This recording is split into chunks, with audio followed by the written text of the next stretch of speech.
કૌભાંડ મામલે હવે તપાસમાં ચોંકાવનારા ખુલાસા સામે આવી રહ્યા છે। ગોધરાના નીટ પરીક્ષા કેન્દ્રની ફાળવણી અંગે એનટીએની ભૂમિકા શંકાસ્પદ જણાઈ રહી છે, જ્યાં પરીક્ષા માટે સરકારી પરિસરને બદલે ખાનગી શાળામાં કેન્દ્ર ફાળવવામાં આવ્યું છે।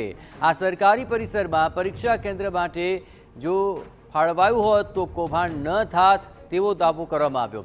ખાનગી શાળામાં પરીક્ષા કેન્દ્ર હોવાથી ચોરી કરાવવાનું શક્ય બન્યાનો આરોપ છે। અહીં એનટીએ કયા કારણોસર ખાનગી શાળામાં કેન્દ્ર ફાળવ્યું તે દિશામાં તપાસની માંગ કરવામાં આવી રહી છે। નીટ 2024ના પરીક્ષા કેન્દ્ર માટે પંચમહાલમાં 4 અલગ અલગ જગ્યાએ સર્વે કરવામાં આવ્યો હતો। ગોધરા ખાતેથી નીટની પરીક્ષામાં ચોરી કરવાના મામલે વધુ એક વિગત સામે આવી છે। તે વિગત એ પ્રકારની છે કે નીટની પરીક્ષા યોજવા માટે ગોધરા શહેરની આસપાસમાં આવેલી 4 જેટલા પ્રિમાઇસીસોમાં એનટીએ દ્વારા સર્વે કરવામાં આવ્યો હતો।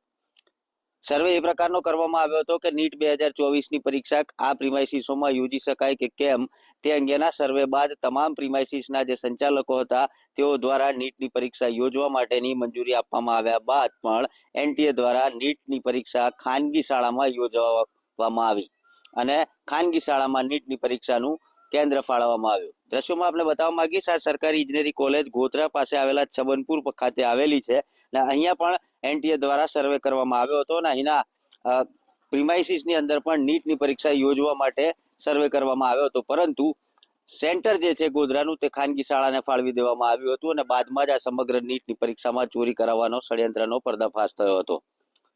સવાલ અહીંયા એ થાય છે કે જ્યારે સરકારી પ્રિમાઇસીસ ગોધરા શહેરને નજીક જ હતું તો ખાનગી શાળામાં નીટની પરીક્ષાનું સેન્ટર ફાળવવામાં કેમ આવ્યું? સરકારી આ જ શાળા જે કોલેજ છે તે પ્રિમાઇસીસની અંદર તમામ પ્રકારની સુવિધાઓ અને સાધન સંપન્ન બિલ્ડિંગની અંદર એનટીએ દ્વારા નીટની પરીક્ષા ન યોજવા પાછળ પણ શું કારણ છે તે દિશામાં પણ તપાસ થવી ખૂબ જ જરૂરી છે। જો આ દિશામાં તપાસ થાય તો હજુ પણ વધુ ખુલાસા થઈ શકે તેમ છે। નિકુંજ પટેલ, TV9 પંચમહાલ। સુરતના લીંબાદમાં ચાર્જિંગ